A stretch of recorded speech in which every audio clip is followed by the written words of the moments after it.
U സർക്കാരിനെതിരെ രൂക്ഷ വിമർശനവുമായി പ്രതിപക്ഷ നേതാവ് പിണറായി വിജയൻ. മുഖ്യമന്ത്രി എതിർപ്പ് മാറ്റിവെച്ച കേന്ദ്ര നയത്തിന് മുന്നിൽ കീഴടങ്ങാൻ തീരുമാനിച്ചതെങ്ങനെയെന്ന് പിണറായി വിജയൻ ചോദിച്ചു. PM ശ്രീയിൽ UDF സർക്കാരിന്റെ യു-ടേണിലാണ് പ്രതിപക്ഷ നേതാവിന്റെ രൂക്ഷ വിമർശനം. തങ്ങൾ അധികാരത്തിൽ വന്നാൽ PM ശ്രീ നടപ്പാക്കില്ല.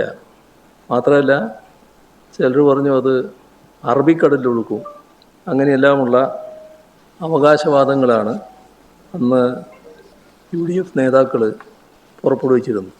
തെരഞ്ഞെടുപ്പിന് മുൻപ് തങ്ങൾ ഉയർത്തിയ എതിർപ്പുകളൊക്കെ മാറ്റിവെച്ച് കേന്ദ്ര സർക്കാരിൻ്റെ മുന്നിൽ, അവരുടെ നയങ്ങൾക്ക് മുന്നിൽ തീരുമാനിച്ചത് എന്തടിസ്ഥാനത്തിലാണ്? ഇത് UDF ഉത്തരം പറയേണ്ട ഒരു കാര്യമാണ്. ഒപ്പിട്ടതുകൊണ്ട് മാത്രം പദ്ധതി നടപ്പാക്കണമെന്നില്ല. LDF സർക്കാർ ധാരണാപത്രം മരവിപ്പിച്ചിരുന്നുവെന്നും പിണറായി വിജയൻ പറഞ്ഞു. ഒരു മാസത്തിനകം തന്നെ ആ ധാരണാപത്രം പൂർണ്ണമായും മരവിപ്പിക്കുന്ന നിലപാടാണ് LDF സർക്കാർ സ്വീകരിച്ചത്. ധാരണാപത്രം ഒപ്പിട്ടു വന്നുകൊണ്ട് മാത്രം പദ്ധതി നടപ്പാകില്ല. ഇതിൻ്റെ അടിസ്ഥാനത്തിൽ ചെയ്യേണ്ട കുറേ കാര്യങ്ങളുണ്ട്.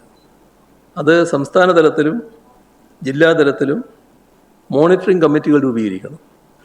അതോടൊപ്പം പദ്ധതി നടപ്പാക്കുന്ന സ്കൂളുകളുടെ വിശദാംശങ്ങൾ കേന്ദ്ര സർക്കാരിനെ അറിയിക്കണം.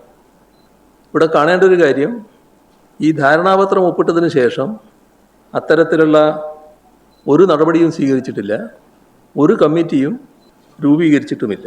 കൈരളി ന്യൂസ്, തിരുവനന്തപുരം.